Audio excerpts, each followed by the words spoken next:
Nosotros como familia ministerial promovemos mucho esta clase de espacios. Hemos producido materiales para esto porque creemos que el matrimonio es fundamental en las iglesias. A veces dedicamos mucho tiempo a la oración, campaña completa, ¿verdad?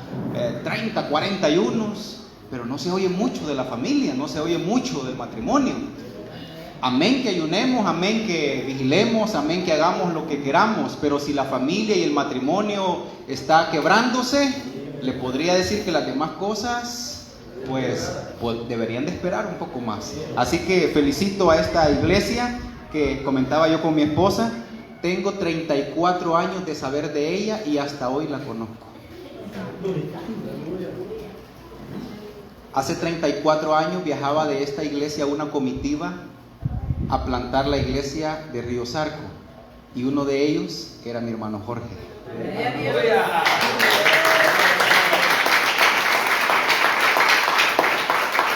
Yo para esa época era un niño de 8 años, así que ya pueden sacar más o menos la cuenta. Si fue hace 34, yo tenía 8 años, y yo me recuerdo, el hermano Jorge recordará aquella vigilia, ¿verdad? Con semita y café, ¿verdad? Se recuerda, ¿verdad? Ahí andaba el hermano Marvin ya de 8 años comiendo semita en la vigilia, ¿verdad? Así que aquí para mí es un gran privilegio. Quiero decirles que por mi trabajo yo tengo relación con muchas denominaciones. Podría decirles hasta de alto nivel, pero siempre me gusta decirlo que no me siento más honrado que cuando estoy en mi casa, y esta es mi casa.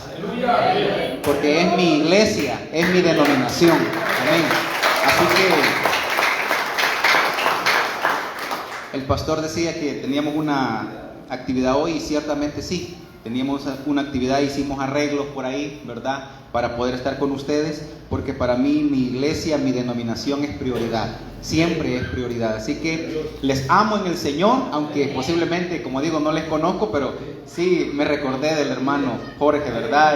Y son épocas muy bonitas, muy lindas, ¿verdad? Que uno se remonta, y cuando uno ha nacido en la iglesia, como decía el pastor Renderos, uno llega a amar a la iglesia hasta la muerte, ¿verdad? Hoy me acompaña mi esposa, que por cierto hoy está cumpliendo años, ¿verdad?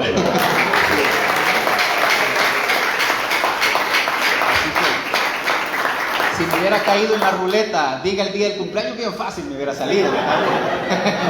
17 de abril, ¿verdad? Solo que me hubiera tocado que acordarme del año. No, pero sí me puedo el año, claro que me puedo el año. Y mi hijo, ¿verdad? Que por ahí está también con nosotros. Para nosotros es un privilegio. Vamos a la Biblia, Salmo 31:3, para la gloria y la honra del Señor.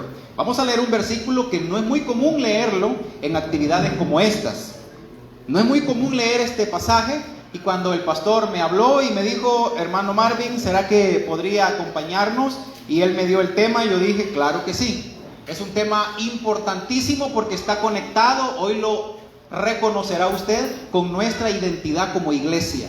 Generalmente a veces conectamos nuestra identidad como iglesia con cualquier otra cosa, pero menos con nuestro matrimonio. Y aquí el Salmo de David, capítulo 31, versículo 3, nos ayuda a recordar que el matrimonio también es un campo de nuestra vida conectado a nuestra identidad. ¿De qué identidad estaré hablando? Manténgase atento y ya sabrá a qué me voy a referir. 31:3, ¿lo tenemos? A mí me dijeron que la iglesia en Sitio Grande le gusta leer bastante la Biblia, porque hoy vamos a leer bastante la Biblia, amén. Así que cuando un matrimonio tenga la cita que yo dé, se pone en pie y la lee. Esta la vamos a leer todos juntos. Lo leemos en el nombre del Padre, del Hijo y del Espíritu Santo de la siguiente manera. ¿Por qué no lo leemos todos juntos?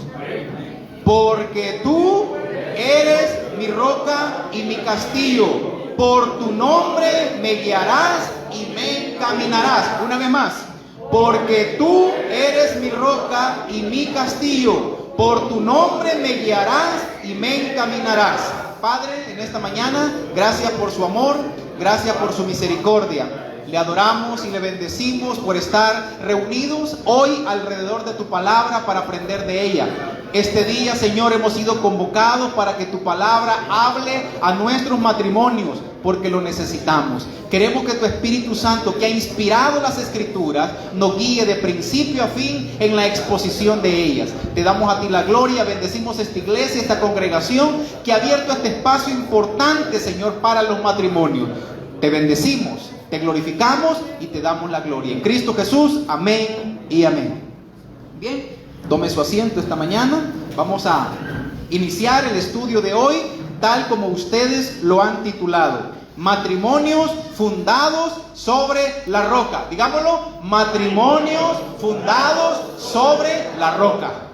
Cuando uno lee el capítulo 31 del libro de los Salmos, muchas ideas pueden venir a nuestra mente, porque sucede que este salmo que hemos leído se le llama salmo retórico. Es decir, son aquellos salmos donde David abría su corazón y de manera retrospectiva él hablaba con Dios con la intención que el contenido de ese salmo se convirtiera en la respuesta que él necesitaba. Esa es la retórica, ¿verdad? Literariamente hablando, la retórica es la manera en que el escritor habla de tal manera que él a sí mismo se responde a aquellas necesidades que él tiene. David decía: tú eres mi roca. Yo quiero que él sea mi roca también. ¿Cuántos quieren que él sea su roca también? Esta mañana hemos sido convocados porque vivimos frente a una época de nuestra historia que ha sido denominada por sociólogos, por historiadores y por teólogos como la posmodernidad. Y esta época que estamos viviendo es una época de muchas falencias, de muchas necesidades, y entre ellas una característica de la posmodernidad es el relativismo. Ya no hay absolutos como antes. Aquí tenemos muchos matrimonios de mucha edad.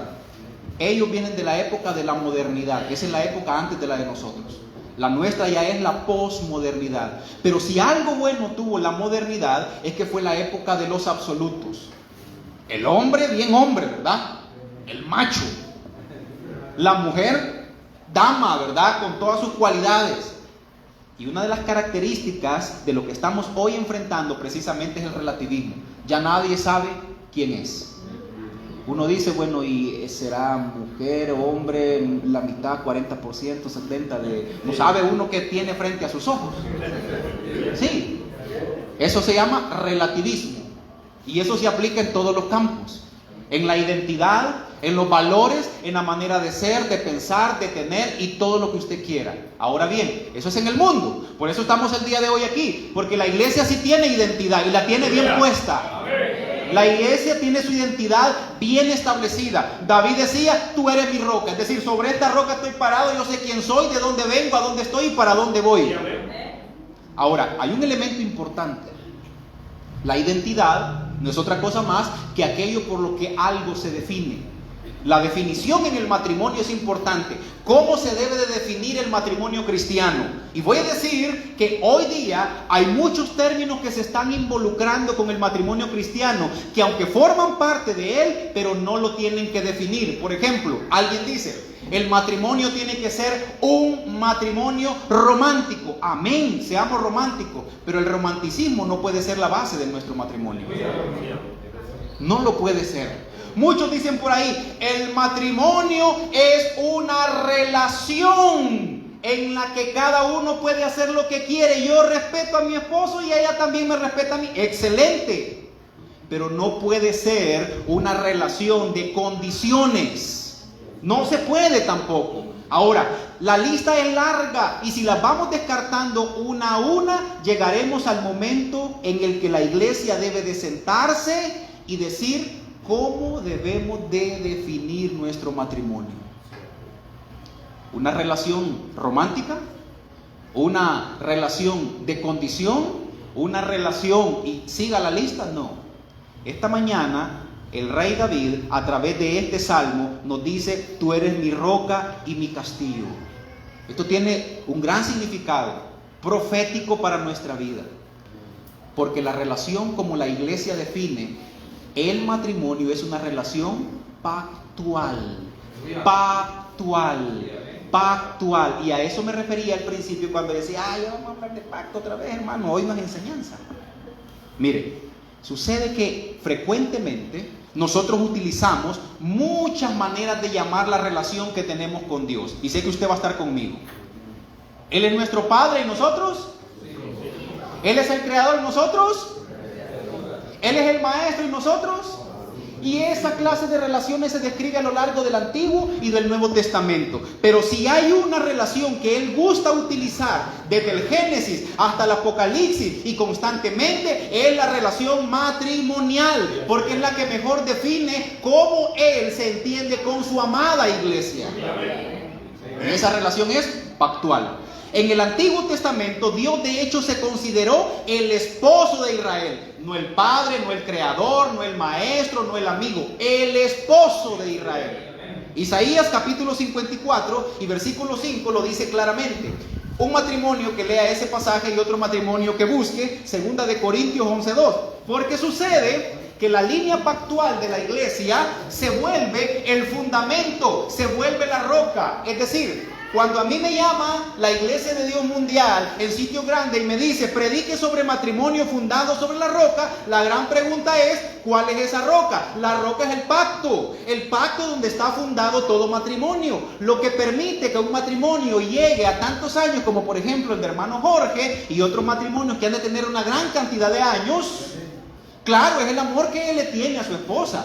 Claro que es el respeto que se tienen mutuamente, pero lo que los ha mantenido frente a las diferencias y las dificultades es que ellos saben que lo que hicieron frente a un altar fue un pacto con Dios.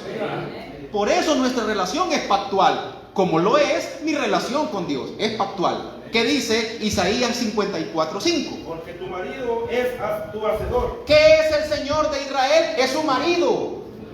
Por sobre cualquier otra cosa, Dios se presentó como el marido de Israel, el que lo había hecho. Él había consolidado ese pueblo, le pertenecía.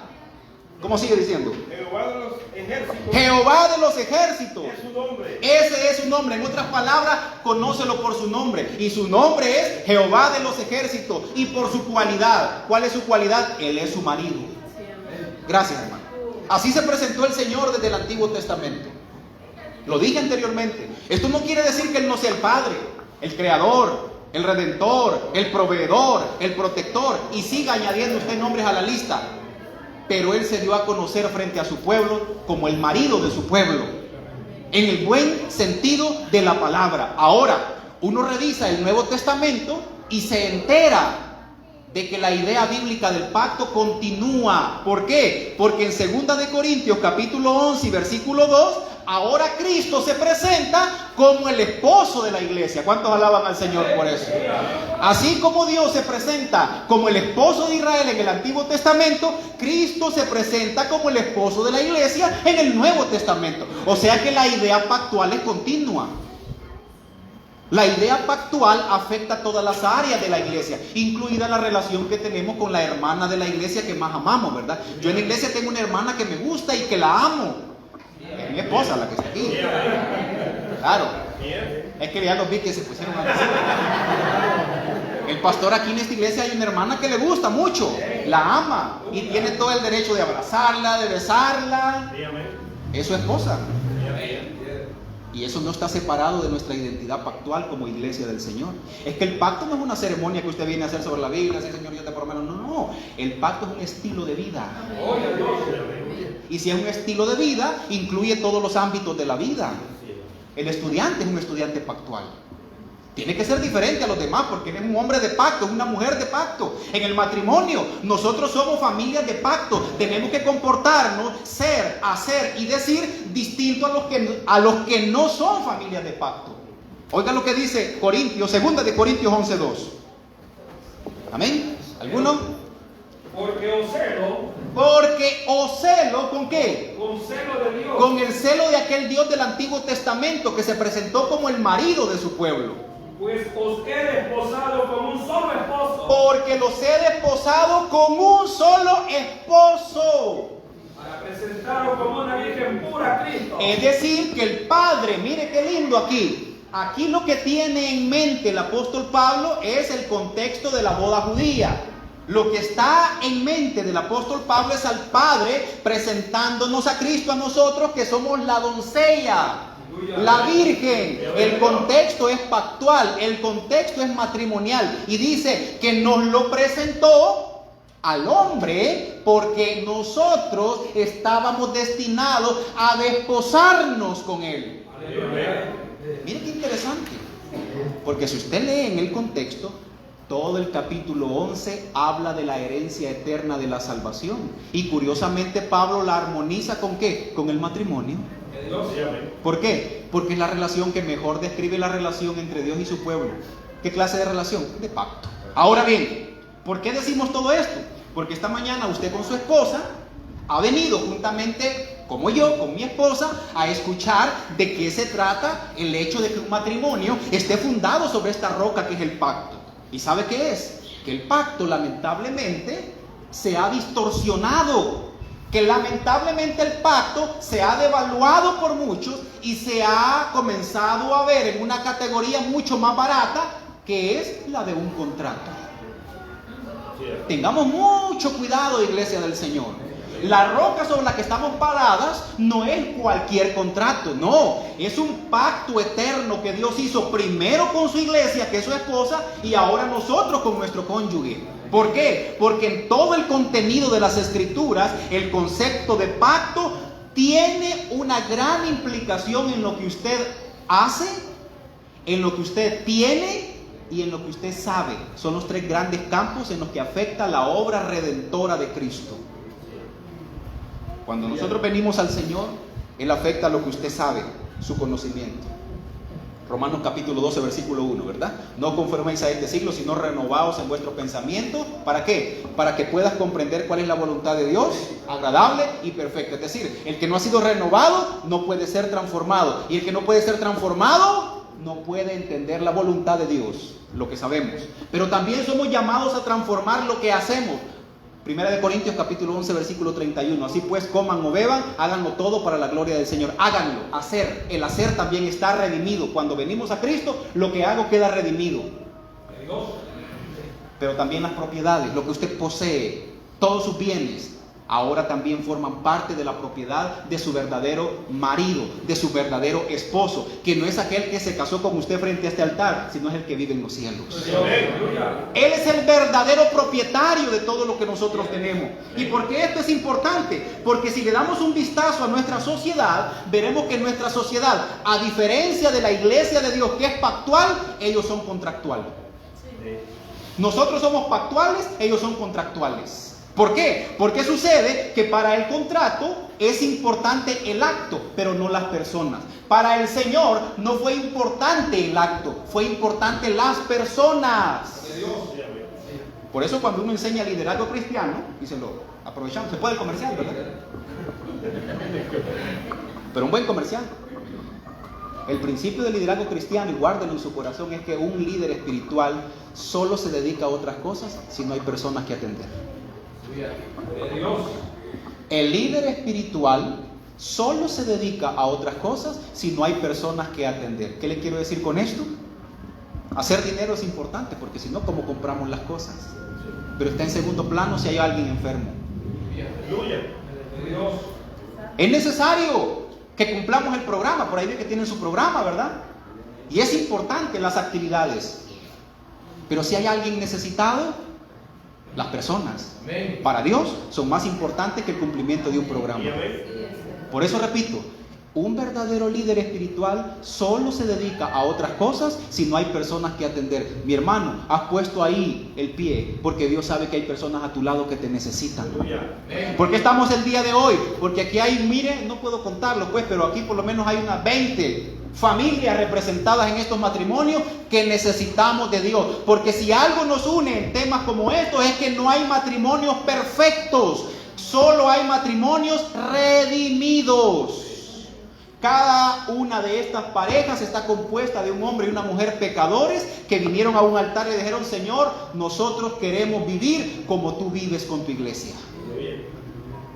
Porque los varones representamos en esta relación a Cristo y las hermanas representan en esa preciosa relación a nuestra iglesia. ¿Cuántos alaban a Dios por eso? Ahora bien,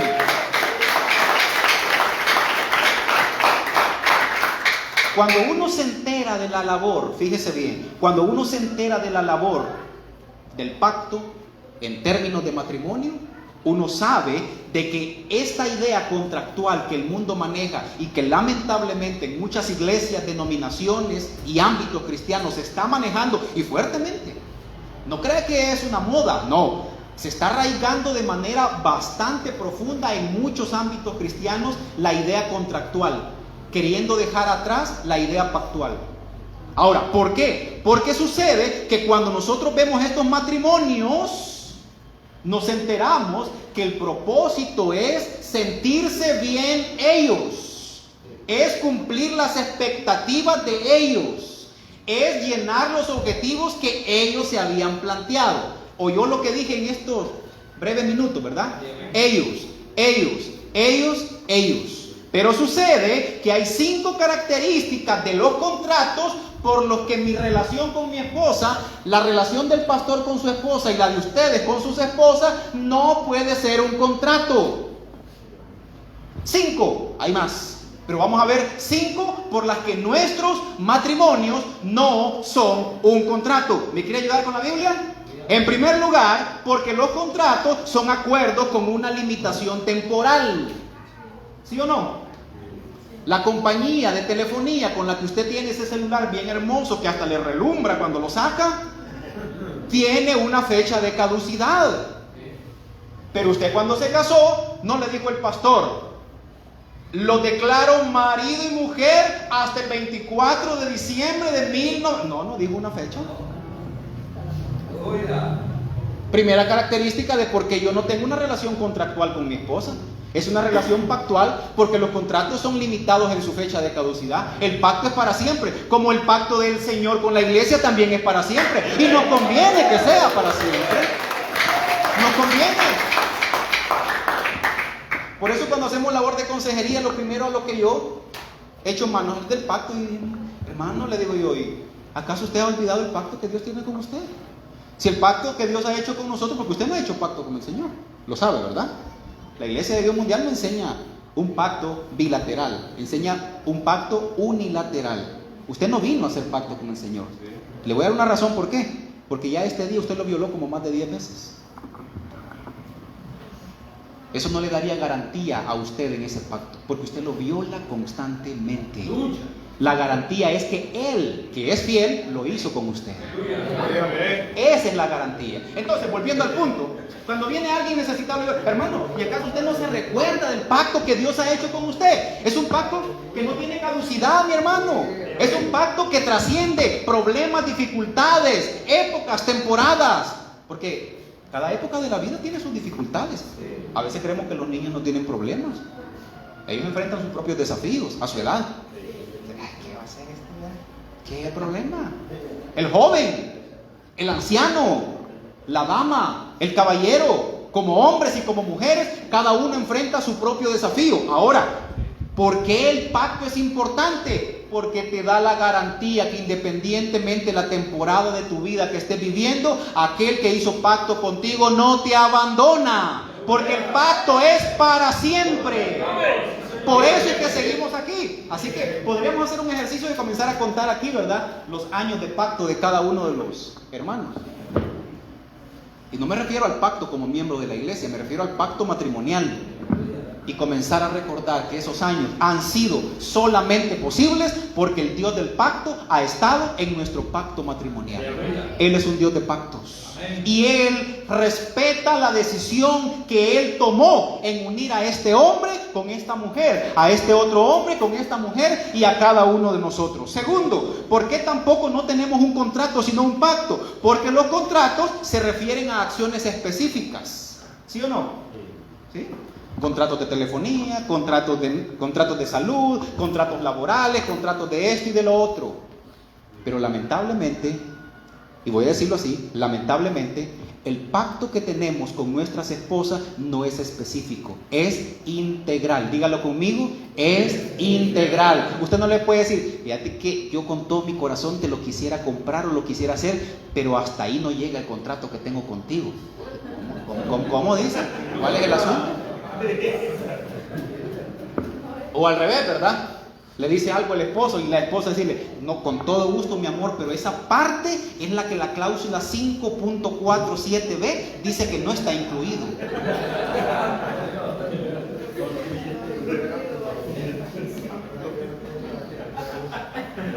Porque este año no vamos a... No, Es que sucede que, si vos te fijas al final del capítulo 2 del contrato, hay un asterisco y abajo dice, restricciones aplican. Y esta es una de esas restricciones. No, por eso no es un contrato lo que tenemos con ellas.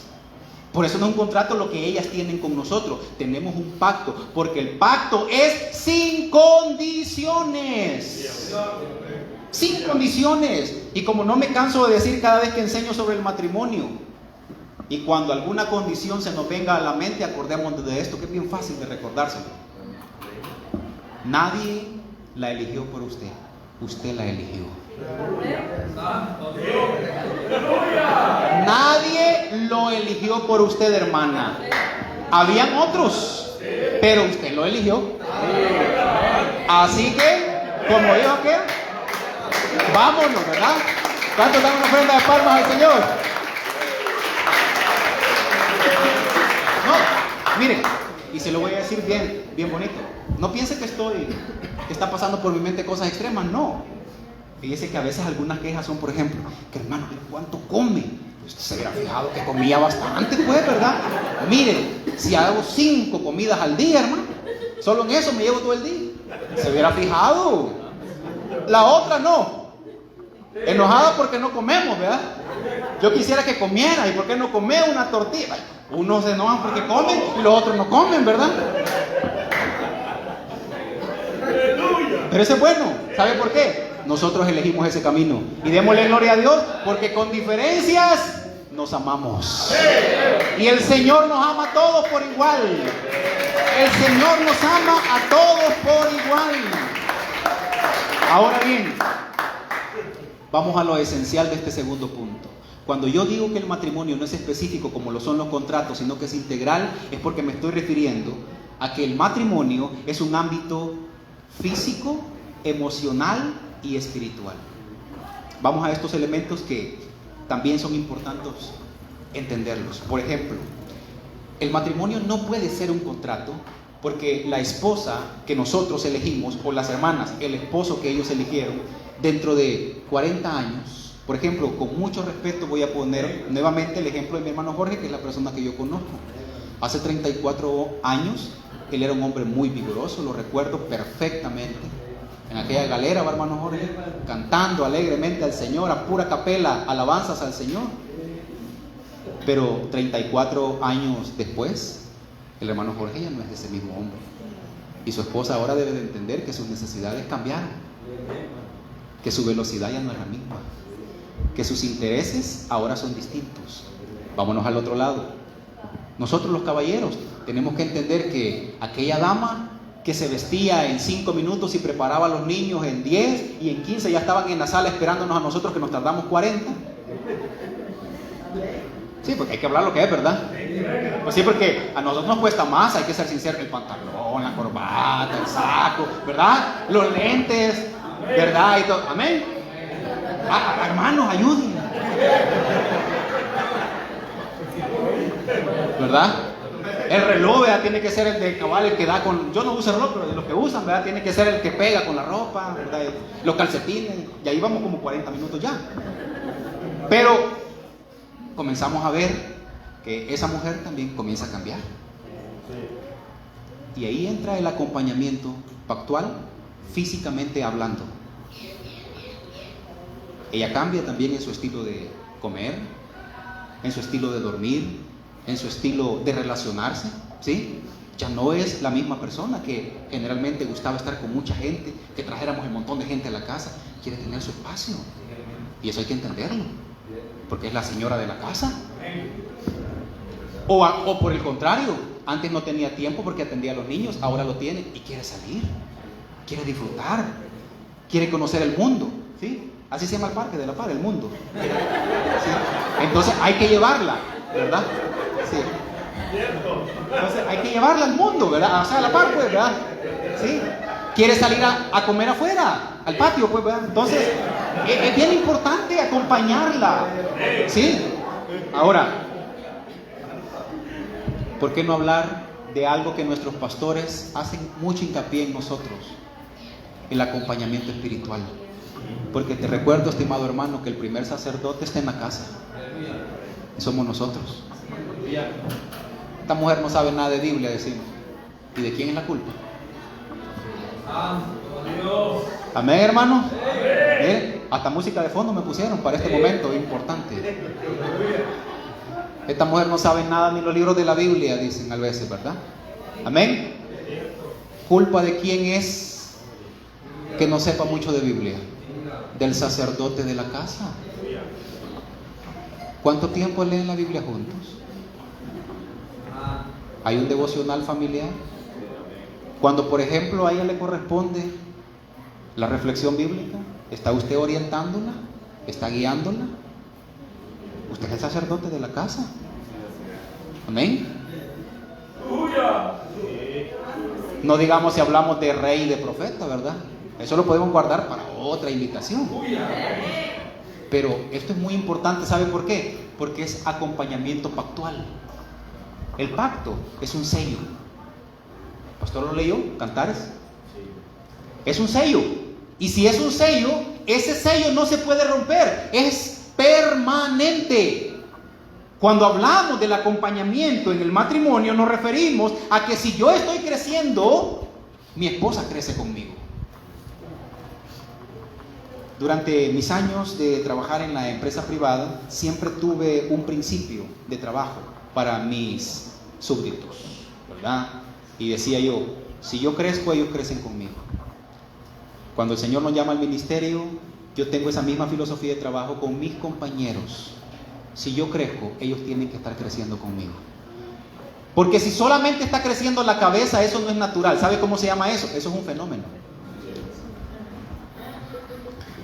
¿Cómo viera usted, digamos que esta fuera una persona y solamente la cabeza fuera creciendo y creciendo y creciendo y creciendo y el cuerpo se queda igual? Eso es un fenómeno, ¿sí o no? Si yo crezco como líder de la casa, los míos también tienen que crecer. Es decir, si Dios trae oportunidades a mi vida, esas oportunidades también son para ellos. Si yo crezco en la palabra, los primeros que tienen que crecer en la palabra son los que viven conmigo en casa. ¿Por qué? Porque sucede que no es un contrato específico. Porque alguien puede decir, no hermano, si es que mire, yo soy un buen padre, mire, 14 horas de trabajo, lo llevo donde quiera, sí. Me estás hablando de un área específica, la económica. O el otro, ¿verdad? No hermano, mire, si yo lo amo, yo lo estimo, yo lo abrazo 14 veces al día, yo lo beso, yo lo duermo en la cama, le cuento el cuento del Principito, de la bruja de no sé quién, etcétera, ¿verdad? Todos los cuentos se puede el cipote. Sí, pero me estás hablando de un área nomás, la emocional. Se puede todos los cuentos, pero no se puede los libros de la Biblia. ¿Y el área espiritual? ¿Dónde está? Entonces es integral, porque como bien lo dijo el apóstol Pablo, si no es integral, no es provisión. Y llévese eso en su mente. Si no es integral, no es provisión. Para que sea provisión tiene que ser integral. Tercero, ¿por qué no tenemos un contrato? Porque los contratos se basan en el condicionamiento. Y ahí están, ¿verdad? Las empresas peleando con los usuarios. Es que mire señor, usted no leyó las letras chiquitas que están abajo del papel. Ahí dice que esto no está incluido. Condiciones. ¿Sí? Ahora bien, nosotros como matrimonio tenemos que recordar que funcionamos incondicionalmente y no porque sea un sistema masoquista, hermanas y hermanos, sino porque a usted no se le está pidiendo algo que usted no ha recibido todavía. Usted ya recibió el amor de Dios. El amor que se nos manda a dar es el amor que ya recibimos. Nosotros creemos, la iglesia cree altamente en la doctrina de la elección. Somos la esposa elegida del Señor. Pero ahora lo vamos a aplicar en términos de matrimonio. ¿Sabe que la elección es una doctrina respetuosa? La elección es una doctrina respetuosa. ¿Por qué? Dios no vino y eligió esposa para usted. Respetó su decisión de elegir la que usted quería. Por eso cuando alguien habla en contra de la iglesia como la esposa, a mí me da así un poquito raro aquí abajo, ¿verdad? Se le calienta a uno esta parte del estómago, ¿verdad? Sí, porque Él fue muy respetuoso con nosotros, pero nosotros sí nos tomamos la atribución de hablar de la de Él, que Él la eligió por su propio deseo y por su propia voluntad. Ahora, esto es muy importante. El Señor quiso elegir su propia esposa. ¿Y sabe quién es? Somos nosotros. Somos nosotros. La eligió. La amó. Y es algo precioso, porque con esa parte voy a terminar. Que usted valore lo que Él ha hecho por nosotros como su esposa, para que valoremos a nuestro cónyuge. Y esa elección tuvo que ver con entregar el mayor costo posible. ¿Y sabe cuál fue? El de dejar la cultura de santidad donde él estaba y venir a una cultura de pecado que le era extraña para él. A veces uno dice, bueno, el valor del sacrificio del Señor, como lo hace la religión en estos días, son los clavos, son la corona, los látigos, etcétera, lo que sea. Y por más sentimentalista que sea la película, no logra captar todo lo horroroso que fue el sacrificio de nuestro Señor, porque no lo fue físicamente, lo fue divinamente, porque para una divinidad como era Él, no había nada más bajo que tomar un cuerpo como nosotros, y lo hizo porque se quiso identificar tanto con la que amaba, que usó un cuerpo como el que ella tenía. ¿Cuántos alaban al Señor por eso? Un cuerpo como el de ella. Y en materia de pacto matrimonial, esto se entiende de la siguiente manera. Quiso usar un cuerpo como el de la mujer que él amaba, o sea, su iglesia, porque teniendo un cuerpo como el de ella, podía sentir como ella. Podía entenderla a ella. A eso se refiere el escritor a Hebreos, en el capítulo 11 y en versículo 12. Cuando dice que no tenemos un sumo sacerdote que no se pueda compadecer de nosotros, sino uno que fue experimentado en cada una de esas situaciones que el cuerpo humano está expuesto todos los días. Por eso cuando usted viene a este altar a pedirle algo al Señor, Él no está escuchando algo extraño, sabe de qué le está hablando. Sabe cómo comprender a su esposa. ¿Por qué? Porque Él tenía un cuerpo como el de ella. Esposos, por eso nuestro llamamiento es a encarnar la realidad de ellas, a sentir con ellas, a acompañarlas, a caminar a su paso. Y no me refiero a su paso físico, sino a caminar con aquello que hay en su corazón. Fíjate que yo quisiera hacer esto. De verdad, platiquémoslo, hagámoslo. Tiene un compañero en casa que la entiende, que la escucha y que la apoya. Y a veces posiblemente no es el mejor momento, pero ¿por qué lo hacemos? Porque si ella está bien, yo estoy bien también. Hace algunos años mi esposa, estábamos en una situación difícil y complicada, y me dice, yo tengo este proyecto, ¿será que podemos verlo? Claro, lo vemos. Implicaba distribuirse mejor las actividades en casa, implicaba ayudar con algunas cosas en casa. Lo hice con mucho gusto. Ahora, años después, disfrutamos los beneficios, los frutos de ese esfuerzo que hicimos todos para que uno de la casa lo lograra. Pero en lograrlo uno, disfrutamos todos. Y no me refiero a cosas económicas solamente, no solamente cosas económicas. Puede ser algún proyecto que tenga alguno de los dos, pero si los dos se pusieran de acuerdo, dice, nadie podrá estorbarlos. Así dice la versión antigua. Y el estorbo es que no habrá obstáculos. Ninguna piedra, por grande que sea, va a obstaculizar el camino. ¿Por qué? Porque la cuarta razón por la que no tenemos un contrato es que los contratos se motivan en la obtención de algo que el otro desea. ¿Por qué firma usted un contrato? Porque desea algo de esa empresa. Porque la empresa accede a firmarlo con usted. Porque desea algo que usted anda en su cartera en este momento. Y lo va a tener mensualmente durante 18 o 24 o 36 meses, asegurado. Pero cómo nos duele cuando la señora de la casa nos dice, mira, ¿crees que me puedes dar? Ay, dice uno, ¿verdad? Pero aquel sí ve ahí mensual.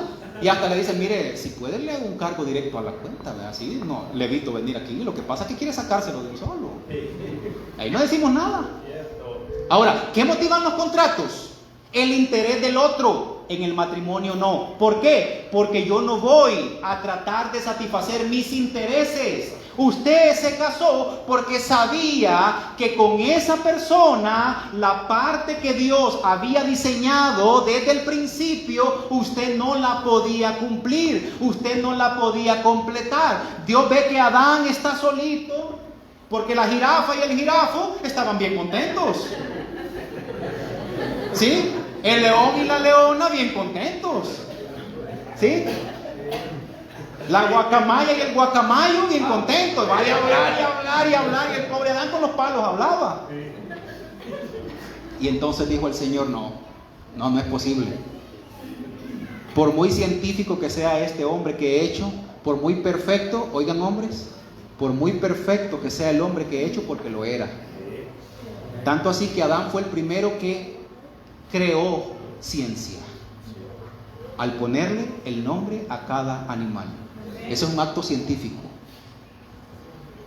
Pero a pesar de que ese hombre era tan perfecto y tan dotado de tantas cualidades, estaba incompleto. Hermanas, díganlo así, con eso, con ese de adentro que le salga. Sin mí, diga. Y mírelo, sin mí estás incompleto, dígale. Amén. Hay salida por aquí, va, pastor, para irme.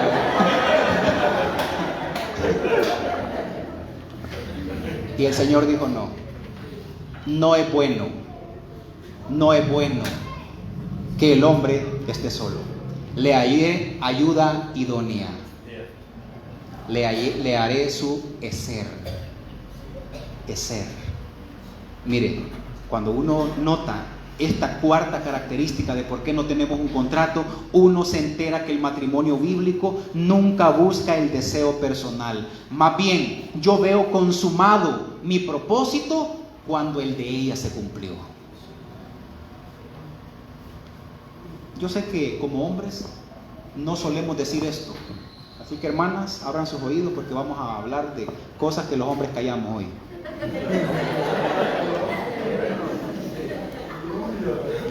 Generalmente los hombres, a veces, en situaciones de crisis, de salud, desearíamos que la enfermedad que ella está sufriendo la tuviéramos nosotros.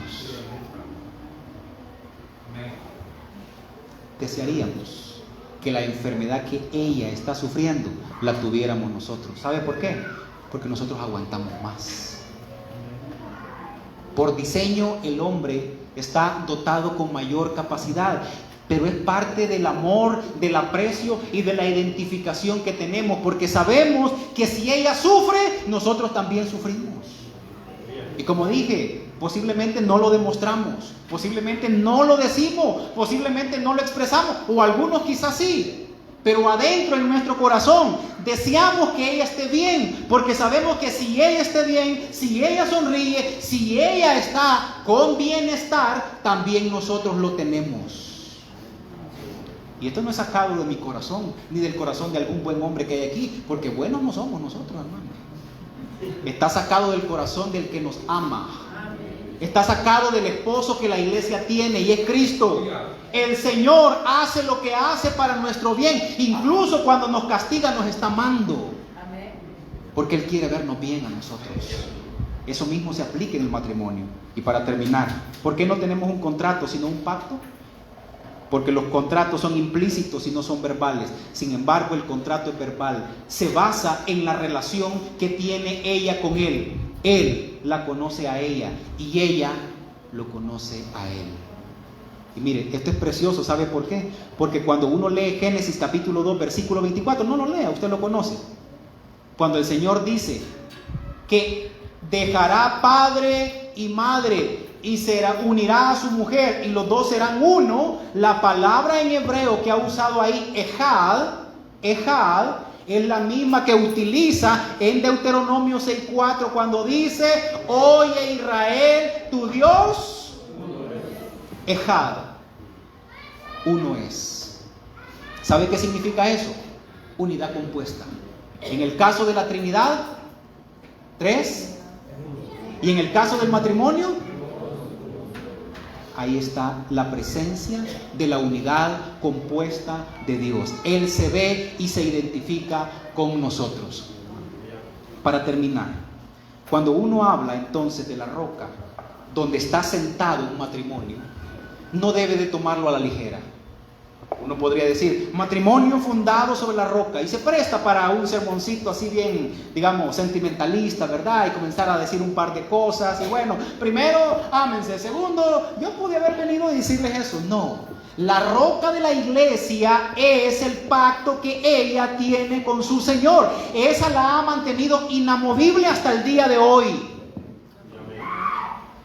Y esa roca es la que mantiene a este pacto matrimonial que tiene usted con su esposa. Ahora, ¿por qué tenemos que entenderlo? Porque sucede que el matrimonio, si es un pacto divino, entonces es guiado, es gobernado y es bendecido por Dios. Guiado. Aunque hay una cabeza en casa, esa cabeza a su vez tiene otra cabeza. Primera de Corintios capítulo 11.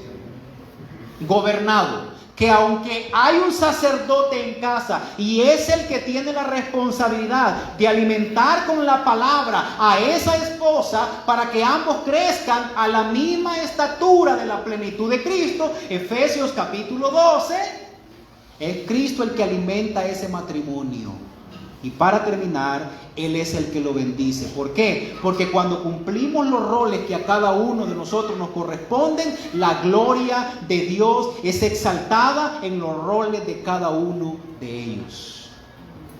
¿Quiere acompañarme a un par de versículos? Y con esto terminamos. Proverbios capítulo 2, versículos 16 al 17. Lo que voy a darles a continuación son algunas advertencias para comprobar que lo que usted tiene con su esposo, estimada hermana, lo que usted tiene con su esposa, estimado hermano, es un pacto. Y si es un pacto, cuídelo como algo preciado. Cuídelo como algo preciado, porque en ese pacto Dios está presente. Dios está presente. Proverbios 2, 16 al 17. Escuche la palabra, ¿cómo dice?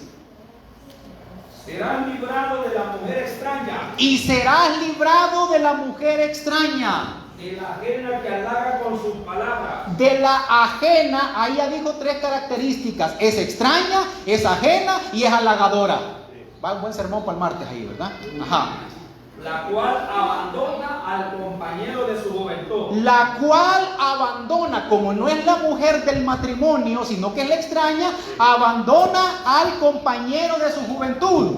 Y se olvida del pacto de su Dios. Y se olvida del pacto de su Dios. Hay un cambio gramatical en lo que el pastor acaba de leer.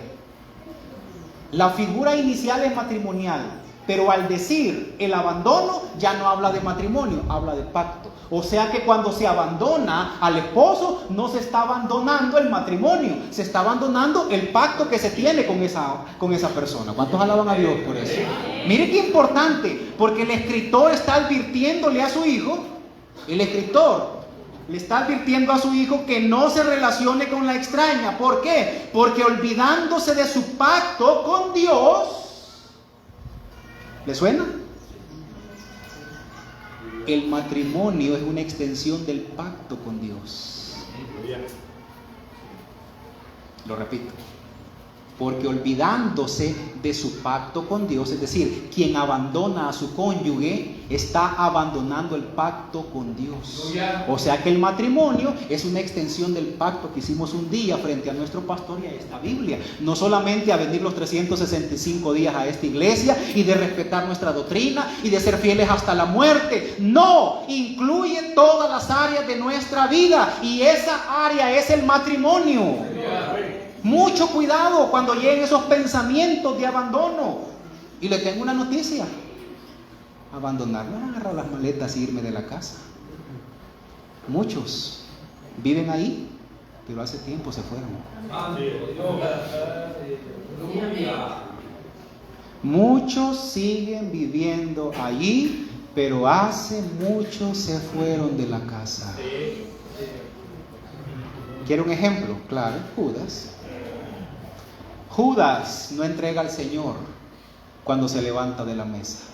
Hace días ya no andaba con ellos. Porque abandonamos cuando esa mujer deja de ser la prioridad de mi corazón. Así es. Cuando esa mujer ya no está en el centro de mis prioridades, la he abandonado, aunque siga acostado con ella. Mucho cuidado, mucho cuidado. Muchos pueden seguir viviendo bajo el mismo techo, pero no bajo el mismo sueño. Pueden seguir viviendo bajo la misma casa, pero no anhelando el mismo proyecto. A eso se refiere el proverbista cuando dice cuidado, porque cuando abandonas a tu cónyuge, estás abandonando el pacto con tu Dios. El matrimonio es una extensión del pacto y hay que tenerlo en alta estima. Número 2, Ezequiel capítulo 16 y versículo 8. Estamos viendo el argumento profético de esto. Ezequiel capítulo 16 y versículo 8. Así que sí eligieron un buen tema, buenísimo tema. Matrimonios fundados en la roca pactual, que es la que sostiene a la iglesia, es la misma roca que sostiene el matrimonio. ¿Por qué? Porque somos matrimonios de pacto. ¿Qué dice Ezequiel capítulo 16, 8? Y pasé yo otra vez junto a ti. Y pasé yo otra vez junto a ti. Y te miré. Y Y he aquí que tu tiempo era tiempo de amores. está hablando de una relación de amor. Tu tiempo eran tiempos de amores. Y extendí mi manto sobre ti. Y extendí mi manto sobre ti, cobertura. Y cubrí tu desnudez. Aquello que te apenaba, aquello por lo que tú sola no podías hacer, yo lo hice por ti. Eso se llama restitución. Ajá. Y te di juramento y entré en pacto contigo. Y te di juramento, hay una promesa, no un contrato, una promesa. Y una vez la promesa está firme, dice que entró en pacto con ella. Pacto. Ajá. Dice Jehová el Señor. Dice Jehová el Señor. Y fuiste mía. Y entonces, luego del pacto, viene el sentido de propiedad. Porque luego que hubo un juramento, se sella el pacto. Y una vez el pacto está sellado, fuimos de él. ¿Cuántos alaban al Señor? Una vez el pacto está sellado, fuimos de él. Ahora bien, el profeta lo que está haciendo aquí es describiendo a Israel como una esposa infiel a un Dios que la había hecho suya. Estaba nadando contra corriente. Le estaba diciendo, no te pertenezco, cuando sabía que tenía sello de propiedad de Dios. Cuando en el matrimonio comenzamos a nadar contra corriente, estamos, como decía el Señor al apóstol Pablo, dando coces contra el aguijón, porque nos estamos lastimando contra algo que sabemos que no podemos derribar. El pacto no se puede disolver. Es eternamente y para siempre. Ahora, es importante aquí que usted vea lo siguiente. Cuando Dios simboliza la relación de su pueblo, pactualmente hablando, lo que quiere dejar establecido es el principio de propiedad. ¿Qué hace usted con aquello que sabe que es suyo? Le puedo asegurar que hasta el que tiene manos que destroza todo, cuando llega algo que le gusta, lo cuida. Sí, de verdad, lo cuida. Ahora, cuando usted se entera que la persona que tiene a su lado, en primer lugar, es alguien que Dios en su soberanía destinó para acompañarlo, es parte de la posesión divina que Dios le ha dado, ¿qué es lo primero que viene a su mente? Cuidado, protección. ¿Y sabe que esas cosas son las que están dentro del concepto de pastor? ¿Alguien sabe de dónde viene la palabra pastor? Viene de la palabra griega, ya no hebrea, griega, poimen. Y la palabra poimen es cuidar y dirigir. Un pastor puede hacer cualquier otra cosa y está bien, pero si no está cuidando y no está dirigiendo, es cualquier otra cosa, pero no pastor. Y nosotros en casa hemos sido llamados a pastorear nuestra primera iglesia. ¿Cuál es? La que vive con nosotros bajo nuestro mismo techo. Cuidar y proteger. Cuidar y proteger. Y eso nos lleva a nuestro tercero y último versículo. ¿Está preparado? Porque el profeta que vamos a leer es uno de los profetas más serios del Antiguo Testamento. Malaquías 2:14. Con eso termino. Le dije, vamos a terminar con algunas prevenciones para recordar que nuestro pacto matrimonial es hasta el día de hoy sentado, afirmado y fundado sobre la roca. Malaquías 2:14. ¿Cómo dice la escritura? Amén. Malaquías 2:14. Más diréis. ¿Por qué? ¿Por qué? Porque Jehová ha atestiguado entre ti y la mujer, Porque Jehová ha atestiguado entre ti y la mujer de tu tu juventud, juventud, contra la cual has sido desleal, contra la cual has sido desleal, siendo ella tu compañera siendo ella tu y compañera la mujer de tu padre. y la mujer de tu matrimonio. No, ¿verdad? La mujer de tu pacto. Ahora bien, ¿por qué los he llevado a este versículo? Los he llevado por un componente especial. El profeta está dejándonos ver aquí la inconformidad de Dios respecto al divorcio. Yo no estoy hablando del divorcio esta mañana, no. Pero lo he llevado aquí para que usted vea la inconformidad de Dios respecto al mal intento humano de desatar lo que no se puede desatar. Al mal intento humano de querer derribar lo que Dios ha construido. ¿Por qué? Porque sucede que cuando hay una falta de lealtad de ella hacia él o de él hacia ella, usted nota que el profeta no dice que lo hacemos contra la persona de nuestro matrimonio, lo hacemos contra la persona de nuestro pacto. Y con esto entonces sellamos las palabras que Dios puso en David en Salmos 31:3. Tú eres mi roca. Marvin Argumedo no puede ser fiel al pacto. Llevo 13 años intentándolo y no puedo. Y alguien podría decir, sí, no, como no ha podido, yo veo y de verdad, saber que hemos llegado hasta aquí. Pero quise venir hasta aquí a decirle que sí, pero no he sido yo. Ha sido Cristo, en quien nuestro matrimonio está fundado.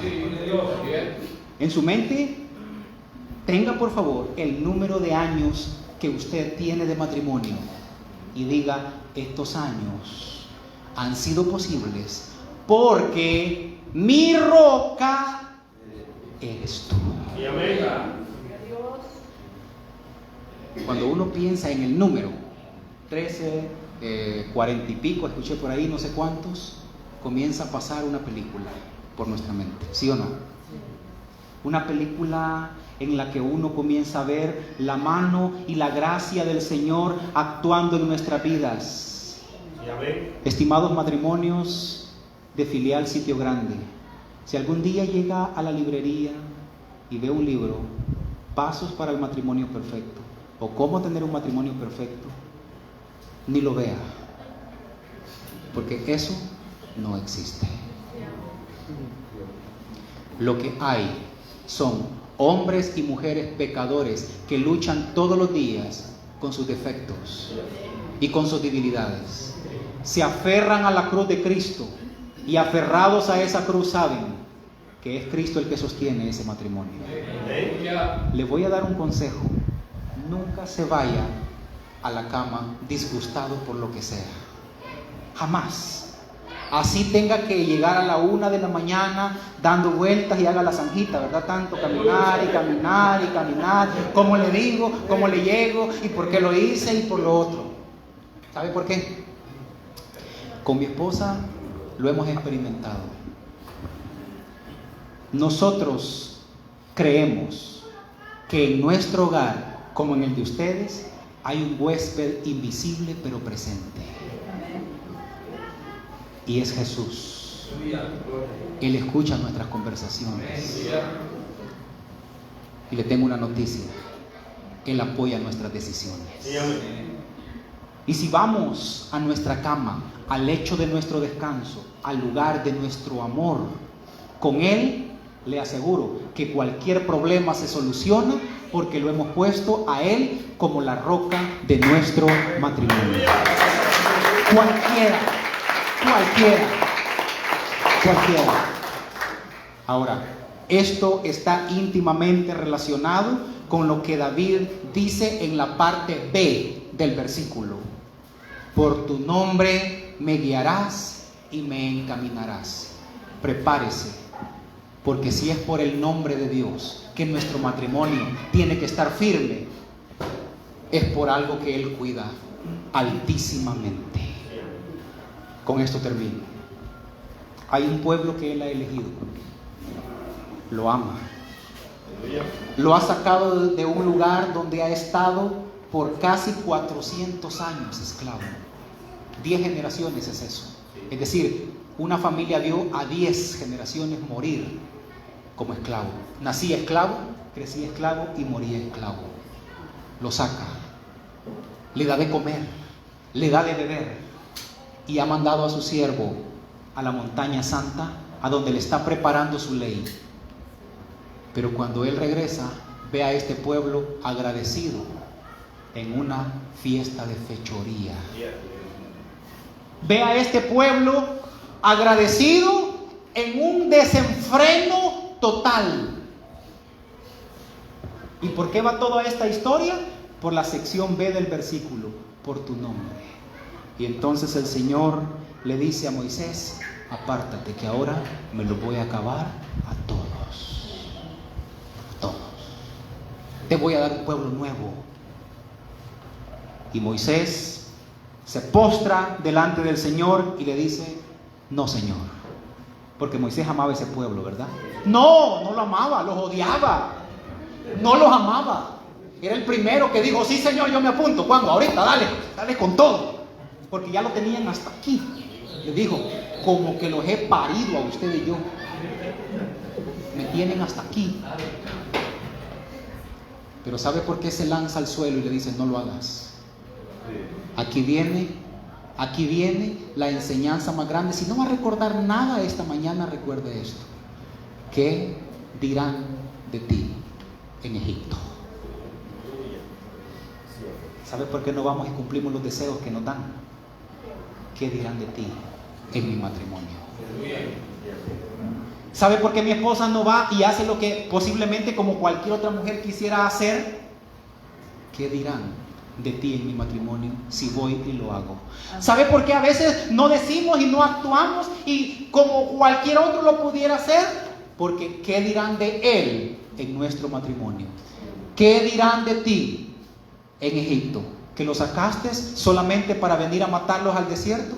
¿Qué está haciendo Moisés? Iglesia del Señor, cuidando su nombre.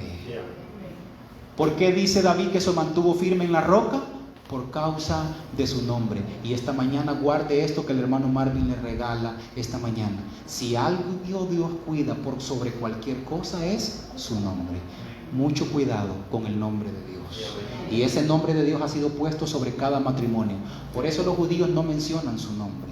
Los teólogos responsables tampoco mencionan el nombre de Dios. Ponen una D mayúscula nada más cuando se refieren a Él. Porque mencionar su nombre es algo sagrado. Se cuida el nombre de Dios. Y el nombre de Dios ha sido puesto sobre cada matrimonio. Vayamos y vivamos de tal manera que ese nombre que está sobre nuestros matrimonios y que estuvo guiando al rey David sea honrado en nuestros matrimonios. En lo que hacemos, en lo que tenemos y en lo que sabemos. Si así lo hacemos, Dios será glorificado en nuestras familias. Dios les bendiga. Amén.